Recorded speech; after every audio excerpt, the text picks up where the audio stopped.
Hello, thank you for joining us today.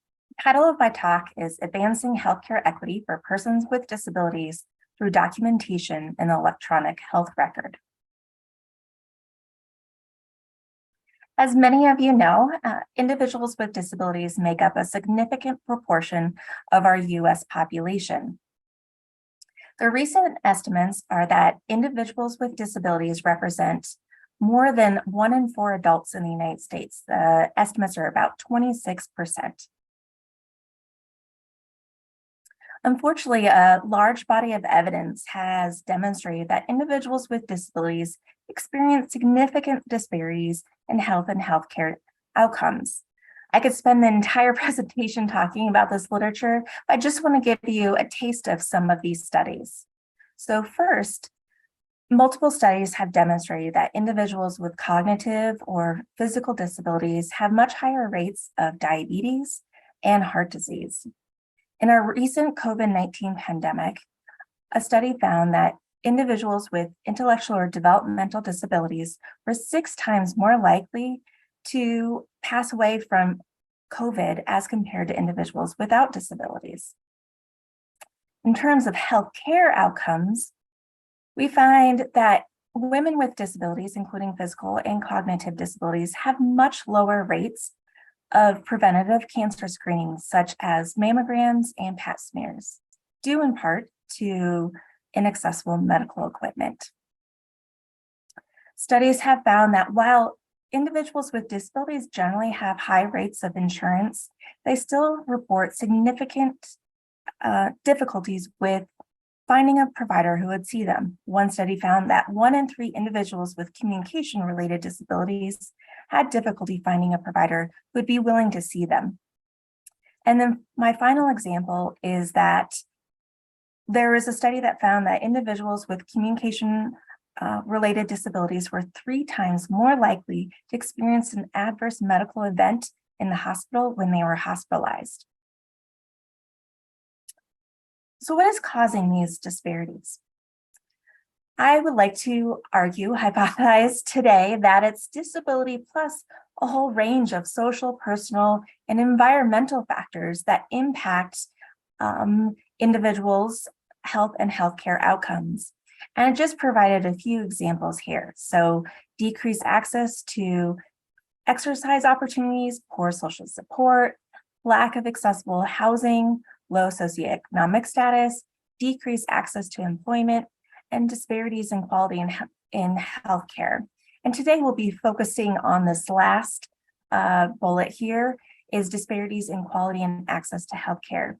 So I've been using this slide for years and realized more recently that many of these things would probably now be classified as social determinants of health. So it's, again, important to know that individuals with disabilities experience poor social determinants of health. And again, that interaction is really what is likely leading to poor health and healthcare outcomes.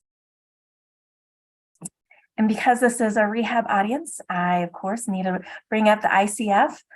So I'm sure many of you are very familiar with this model of disability. And just really want to orient you that today, again, we'll be really focusing on these environmental factors. So what are the factors outside of individuals that are, again, impacting their health and healthcare outcomes and encompass their disability? Another model that I would like to bring up is the Institute of Medicine's Unequal Treatment Disparity Model. So there was a report put out by the Institute of Medicine, now the National Academies of Medicine, called Unequal Treatment. And in this report, they outline disparities in care for individuals with, they were focused on racial and ethnic minorities. But I believe that this model that they propose in this report is relevant to individuals with disabilities. So on our left-hand side, we have a graph and we have our non-minority and minority population. On that y-axis, you could put a wide range of different health and healthcare outcomes. And the difference, or the delta, between the non-minority and minority population outcomes can be contributed to 3 different categories. First is clinical appropriateness and need and patient preferences. Second is the operations of the healthcare systems and the legal and regulatory climate. And then 3 is discrimination, biases and prejudice, stereotyping and uncertainty. And it's really these last 2 boxes is what makes up the disparity. And I would like to argue that historically, when we think about the health and healthcare outcomes of individuals with disabilities, people generally put that in this first box of clinical appropriateness and need and say, of course, individuals with disabilities are more unhealthy and they have these worse health outcomes because they're disabled. Of course, this is clinically appropriate to provide them different care. And what that does is that it ignores the role of, again, our healthcare system and our healthcare teams and providers it ignores their contribution to potential disparities.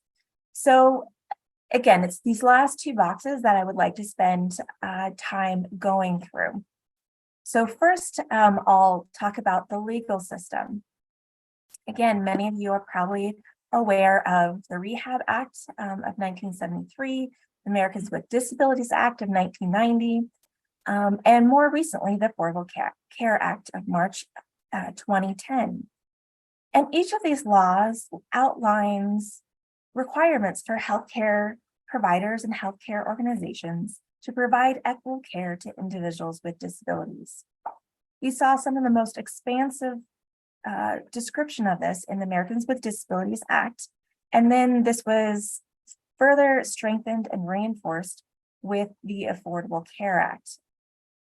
With the Affordable Care Act, I want to point out there's a few different sections within the Act, specifically Section 1557 of the Affordable Care Act, which is the non-discrimination section of the law. And in this section, it outlines non-discrimination for a range of different demographic characteristics, including race and ethnicity, but it does include disability. And in that, it's a really interesting read if you have a chance. It actually expands and talks about, again, the need for providing equitable care to individuals with disabilities. And I just want to highlight a few things that are stated in this section. It says that healthcare organizations and providers are required to provide effective communication, which includes provision of auxiliary aids and services, such as hearing assisted devices. Second, it requires healthcare organizations to establish accessibility standards for buildings and facilities and healthcare programs provided through electronic information technology systems. And then finally, organizations need to make reasonable modifications to policies, procedures, and practices to provide patients with disabilities access to the organization's health programs and activities. Unfortunately, it's been over a decade since the ACA has been passed. And again, some of the same language was in the Americans with Disabilities Act, which was passed more than 30 years ago. Unfortunately, much of this has not been realized. And we have a body of literature that demonstrates fail to provide accommodations that are outlined in this law. So for example, individuals with disabilities report often not receiving effective communication. Individuals who are blind or low vision often do not receive patient education materials or after visit summaries in an accessible format. Individuals with communication-related disabilities often talk about being excluded and left out of conversations about their care. And then finally, individuals with mobility disabilities often report that when they go to their doctor's office, they're not accessible weight scales and accessible exam tables, which often impede their healthcare visit. And again, I could go on and on with these examples, but I just want to point out, again, it is a legal requirement for healthcare organizations to provide accommodations and modifications to the healthcare environment and to the interactions, policies, and procedures to ensure equitable care to individuals with disabilities. So moving on to that next box in that IOM model is bias and discrimination, stereotypes and uncertainty. And I want to name today ableism.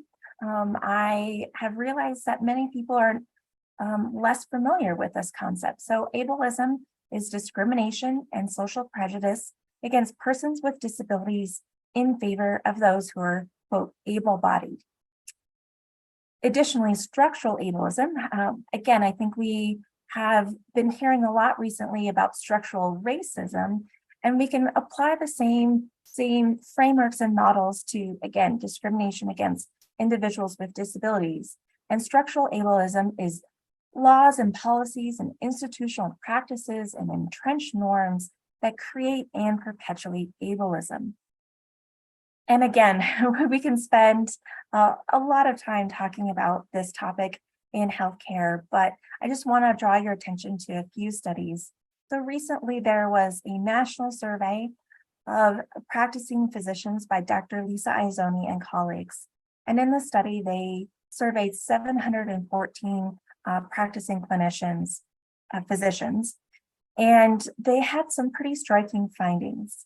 So only 57% said that they would strongly recommend or welcome patients with disabilities into their practice, which means 43% would not strongly welcome individuals with disabilities into their practice.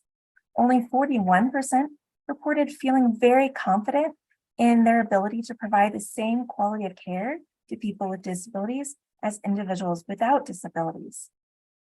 82% rated the quality of life for people with disability worse as compared to individuals without disabilities. And this is really a really important point here, because there's actually a body of literature that finds when you survey individuals with disabilities and ask them about their quality of life, they actually report similar levels of satisfaction with their quality of life as compared to individuals without disabilities.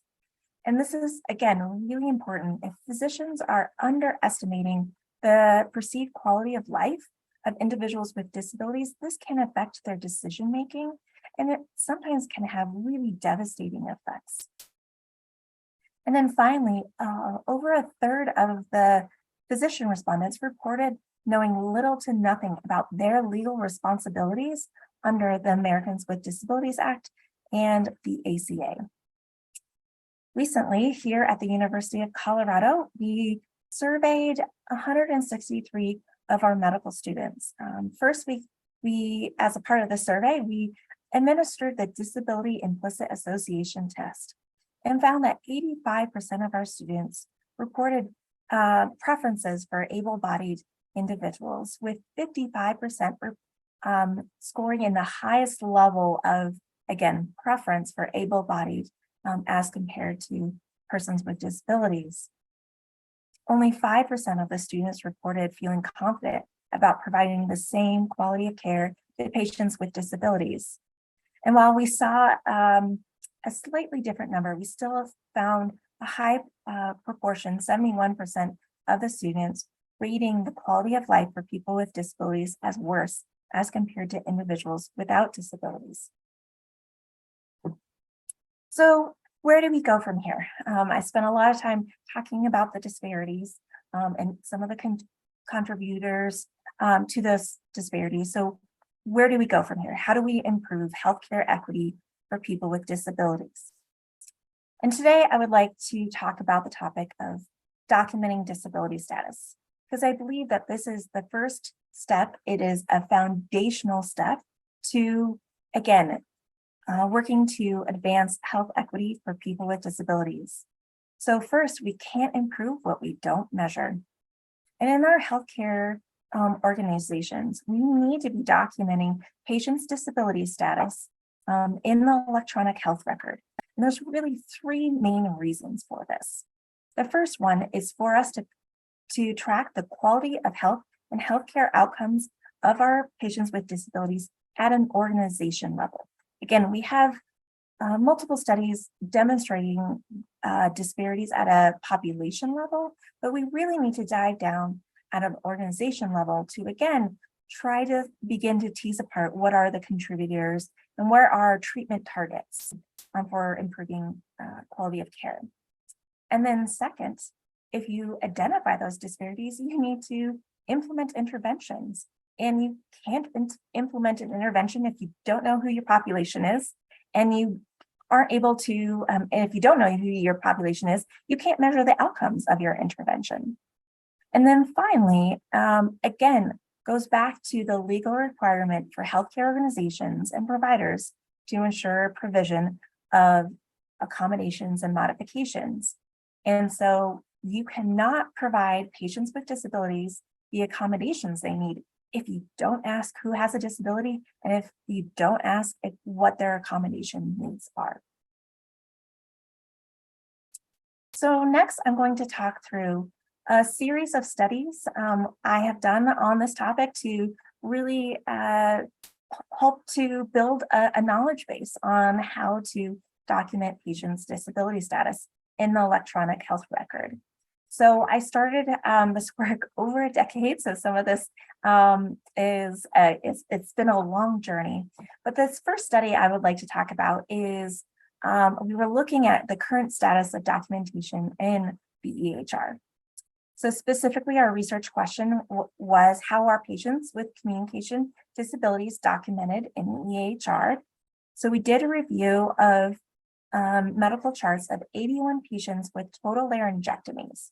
And we selected the total laryngectomy population because I can point to a specific day that they had their larynx removed.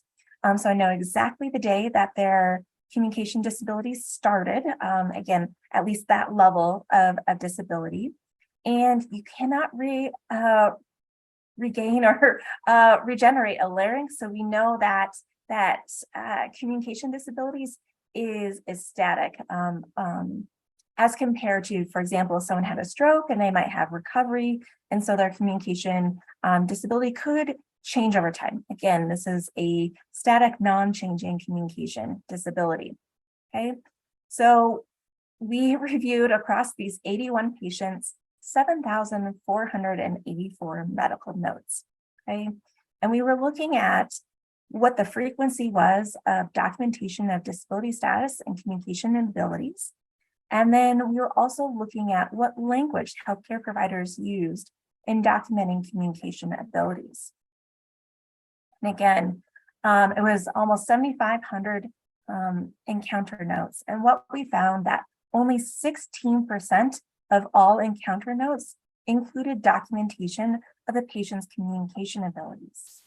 And taking those 81 charts, patients charts, we found that only a third of those patients had an ICD. This was, again, a little over a decade ago, so it was ICD-9. Only a third of the patients had an ICD-9 code related to their communication disability in their chart somewhere.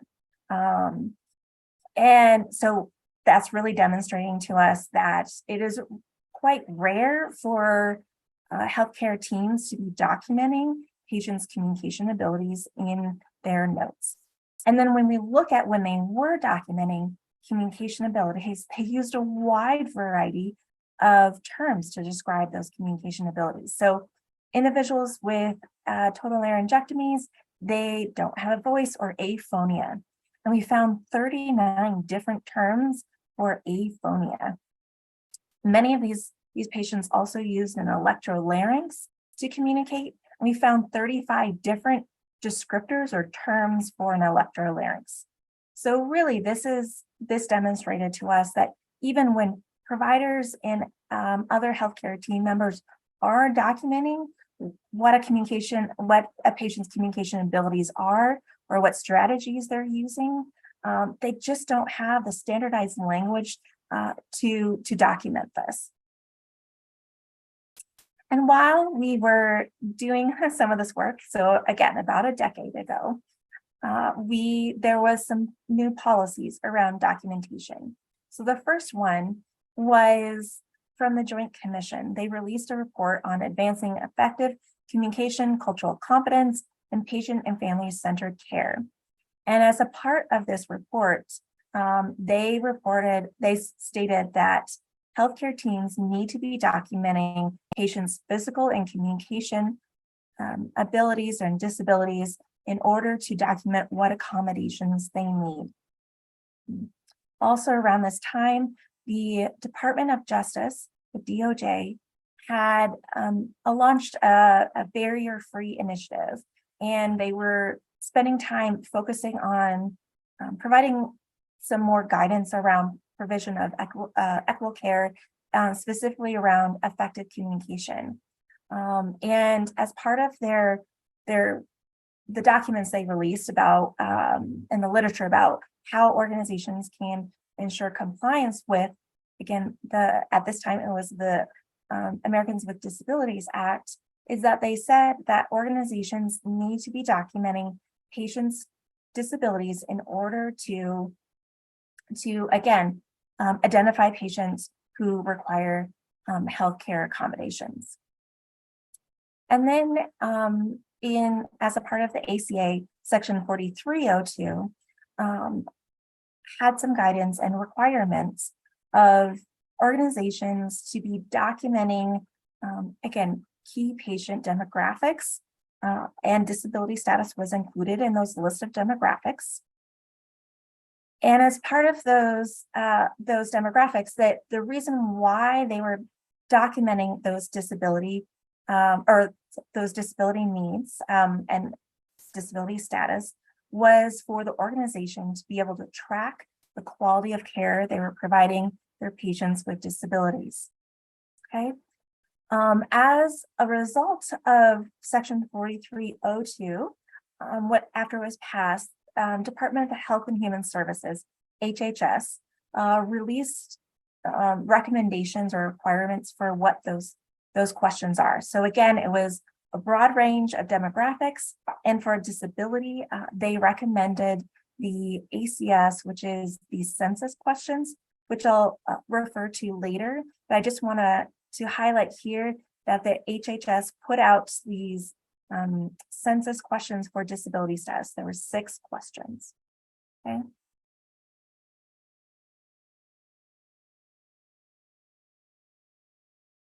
So the next study I would like to talk about is a study that was funded through a Switzer Foundation through LeaRRn.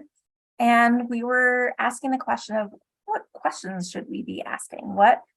So we know we need to be documenting disability status. It's not currently happening. What questions do we need to be asking? Okay, so the first phase was how well do these HHS recommended questions document patients' disability status? Again, for these 2 purposes, for tracking quality of care delivered to people with disabilities and for identifying patients who require accommodations. We began by doing 8 focus groups with individuals with a wide range of disabilities, and as well as caregivers. And then we also conducted interviews with a group of diverse clinical specialty physicians. And what we found was that the HHS questions, while generally the participants endorsed the questions, thought they were good questions to start with, they believe that the questions were not complete. And they also had some recommendations for wording changes and some additional questions. So in our next phase of this research, we did a modified Delphi panel. So we engaged 17 national experts, and we did multiple rounds to narrow down a list of disability status questions. And what we found was we identified 10 questions, but we were unsure of some of the wording of a few of the questions. The experts were unsure and couldn't reach consensus on the wording of the questions. So then what we did was we took all of the questions, including the questions we were uncertain about their wording, and we did cognitive interviews with patients with and without disabilities, as well as caregivers, to again finalize the wording of the questions. And what we ended up narrowing down is we identified 6 required questions and identified 3 highly recommended questions. And here are the six of the required questions plus one of the recommended questions. So we have the categories of hearing, vision, cognition, mobility, activities of daily living or fine motor, and then communication. And then those were the required set of questions. And then we, again, one of our highly recommended questions was a general screening question of, due to a disability, do you need any additional assistance or accommodations during your visit? Okay, I could spend more time talking about these questions, but again, I want to move on to our next phase of this research, was how do we implement this? So we identified the questions, but how do we implement them into routine clinical care? So we did a study here at the UC Health, which is the University of Colorado Health System. This was a mixed methods implementation trial. We implemented collection of disability status during new patient registration for all of our primary care clinics, which at the time was 53 primary care clinics. And all of these primary care clinics, the registration and scheduling happened during through a centralized call center, which in our case was called Patient Line. And we want to note at one of the pieces that was already established at UC Health, which was helpful, was that disability status questions were already a part of UC Health's EHR, which at this point was EPIC. All right, so our intervention was, we did a 30-minute training with the Patient Line staff. As a part of this, we also provided written materials, including a paper tent that they could set on their desk with the disability questions, a prompt for how to introduce the questions, as well as a FAQ page for them. And the prompt explained the purpose of the questions. Okay. We had a 6-week window where we were intervening, we provided the education at the beginning, and then we did reminder emails through the 6 weeks. And again, we used these disability questions. We did split out in those 6 weeks. The first 3 weeks, we had the Patient Line staff ask all of these disability questions. And in the second half, the second 3 weeks, we had the Patient Line staff start with a general screener question. And if a patient indicated yes, they had a disability or they needed a disability accommodation, then the Patient Line staff member would ask the remainder of the disability questions. During the 6-week period, we had 3,673 new patient registration recorded encounters. And during that time, we found that during our intervention period, 45.9% of the patients who were newly registered had the disability field completed.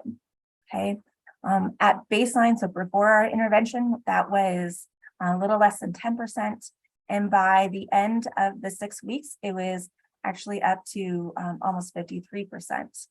And that we then checked 8 weeks after our intervention and found that this maintained.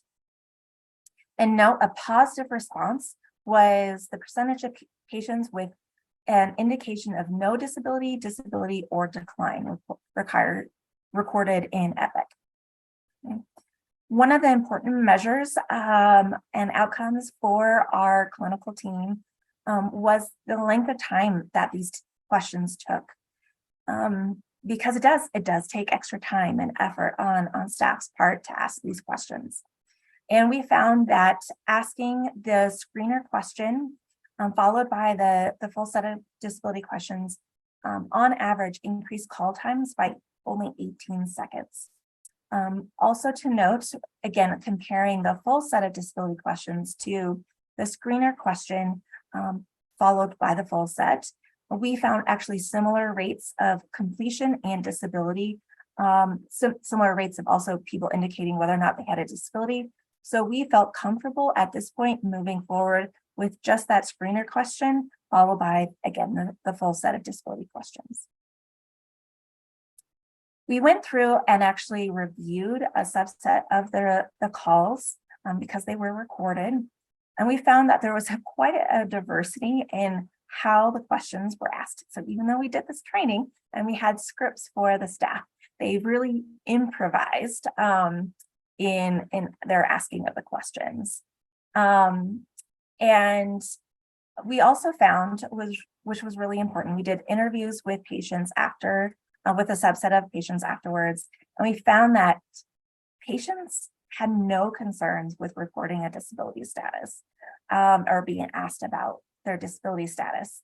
And also important to note, during this time, we were asking disability, introducing the collection of disability status during new patient registration. There were 0 patient complaints about this.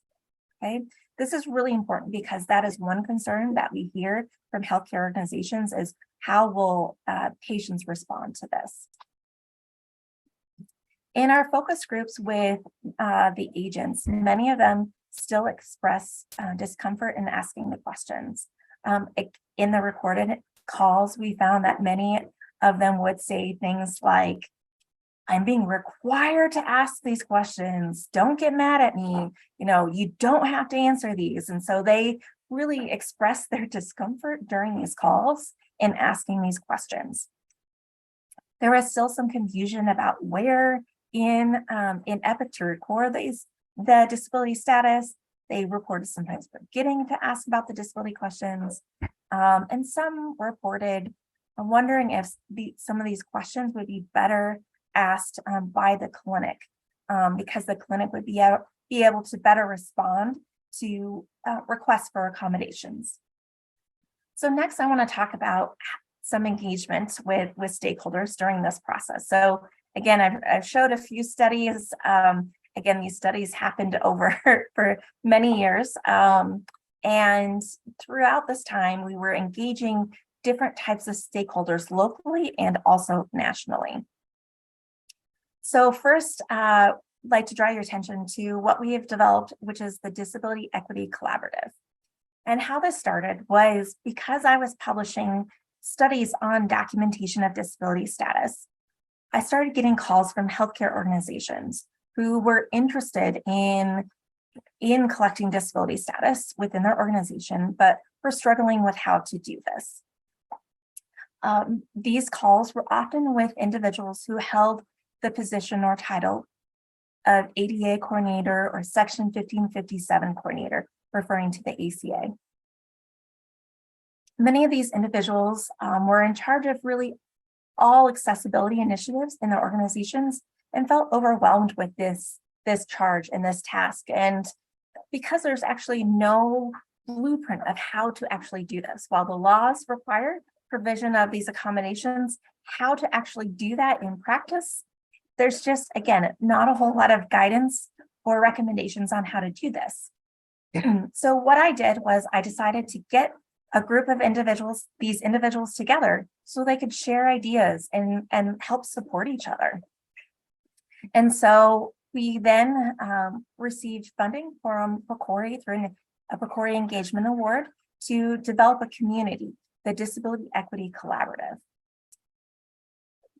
And this is our website here. So it's disabilityequitycollaborative.org if anyone wants to check it out. There we have a few pieces as a part of our website. So we have in the middle there, you can see healthcare resources. And this is a library of different resources for healthcare organizations on, again, how to collect disability status. But I would like to draw your attention to our work groups. So we have 4 work groups. So our first one is our practice work group, which is our, we call it our LeaRRs, which is our group of health systems who are actively working on providing equitable care to individuals with disabilities. They are the boots on the ground individuals. Currently, we have about 45 organizations from across the country participating in this. We have done zero outreach. It's all been word of mouth, and we get together twice a month for health systems to share questions, get answers and advice from their colleagues, as well as share resources amongst each other. We have a research work group. We also have a guidelines for implementing accessible care work group. And then we have a documenting disability status work group. We really, we identified that documenting disability status was a topic that many stakeholders outside of our health systems were interested in engaging with. And so we decided we need a specific work group for them. So as part of the research work group, we did a series of 55 interviews with diverse stakeholders. And the goal of it was to identify outcomes, patient-centered outcomes research priorities for advancing disability equity. And I will point out here that, again, the #1 priority listed by, again, our diverse stakeholders, which included health systems, policymakers, both federal and state policymakers, insurance provider, accreditation organizations, patient advocacy organizations, and I could keep going on, that their #1 priority was improving documentation of disability status in the electronic health record. Okay. Second priority was implementing disability accommodations and building in the evidence on how best to do this. So again, we also have our documentation work group. And this is a work group that's open to anyone who is interested in participating. And we do have diverse stakeholders involved, including policymakers, insurance providers, patient advocates, researchers, clinicians. And I will point out, also really important, we have EHR vendors. So specifically Epic attends all of our meetings and is a great collaborator in this work. So the point of the work group is to collaboratively develop standards for how to document patients' disability status in the electronic health record. And so as part of this work group, we actually did a series of interviews with health systems. We interviewed about 20 healthcare organizations to understand what the current status of documentation of disability status was at their organizations. And what we found was across really all of the organizations, they were struggling with how best to document patients' disability status consistently and systematically. And that only a few of the organizations were using the information to inform provision of accommodations to their patients with disabilities. They talked about a range of different barriers they experienced, including challenges such as lack of leadership support, documenting disability status was not integrated into existing workflows, and there was not an existing standardized EHR built. So what that meant was each organization, each healthcare organization, whether or not it was a standalone hospital or a large healthcare system, would have to customize and create their own build for documenting disability status. They also talked about the need for firmer policies. So this is a quote from one of the participants. I think we need a regulatory requirement to have to do it. It needs to be couched like how we had to start documenting race and ethnicity. It was very clear that everybody had to do it, so everybody's doing it. I just don't think that it should be separated out, so it being documenting disability status, because it's just as important as that other information.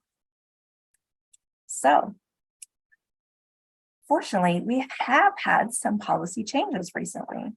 So, the Office for the National Coordinator for Health Information Technology, ONC, which is the federal body that oversees electronic health records in the United States, last spring had a committee to discuss inclusion of different introduction of new data elements as standardized data elements for all EHRs. I was fortunate to be invited to speak with this committee, again, on behalf of the Disability Equity Collaborative, including our health systems and our documentation work group. And what was great was I was able to tell them, again, what the work group was working on, what we were hearing from healthcare organizations, and what were the priorities for our different groups of stakeholders. And so they heard that testimony last spring, and then in July, they released their newest standards for interoperability. And included in that, it's very tiny at the bottom, I circled it in red, is the inclusion of disability status. So what this means is that moving forward, that all electronic health records are required to have the disability status data elements. And they recommended that the data elements be the HHS questions, the 6 disability status questions. But I do want to point out that it's just the requirement for the EHRs to have this data element available. It's still on the healthcare organizations to utilize those fields. I can say that we've been, again, working closely with Epic with these new changes, and they, as of last November, have released to all their Epic users these standardized disability data elements. They used the questions that we identified in our study, the previous study that I discussed, which are very, very similar to the HHS questions. So again, if you are an organization and you work at an organization that uses Epic, these data elements are available. What's not available at this time is the front-end data collection tools. So it's not going to pop up automatically in terms of being in your patient portal or being a part of, let's say, a registration wizard. There's the disability elements. Organizations still at this point need to build those initial data collection tools.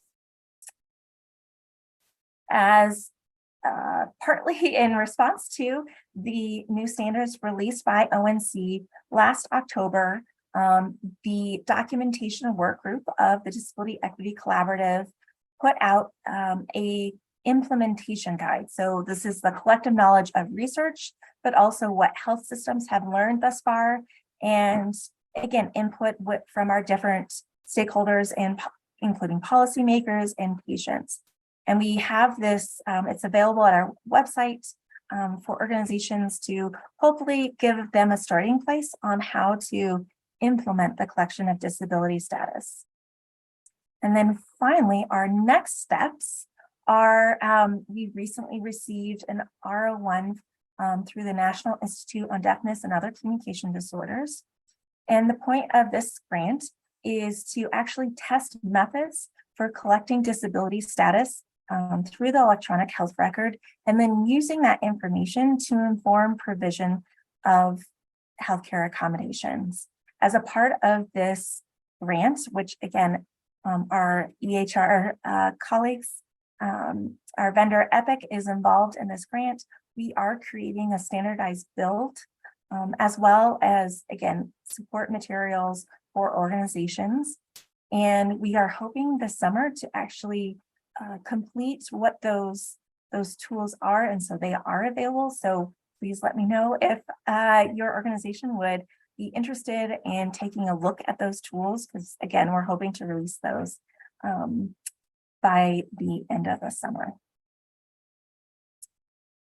So with that, I will conclude my talk today. So hopefully it gave you just a flavor of the research we've been doing to really identify disability healthcare disparities, and the long, again, it's taken about a decade of research, but also engaging our stakeholders, our policymakers, to really advance the documentation of disability status in the electronic health record for the purpose of, again, hopefully moving the needle in terms of providing equitable care for individuals with disabilities. Thank you.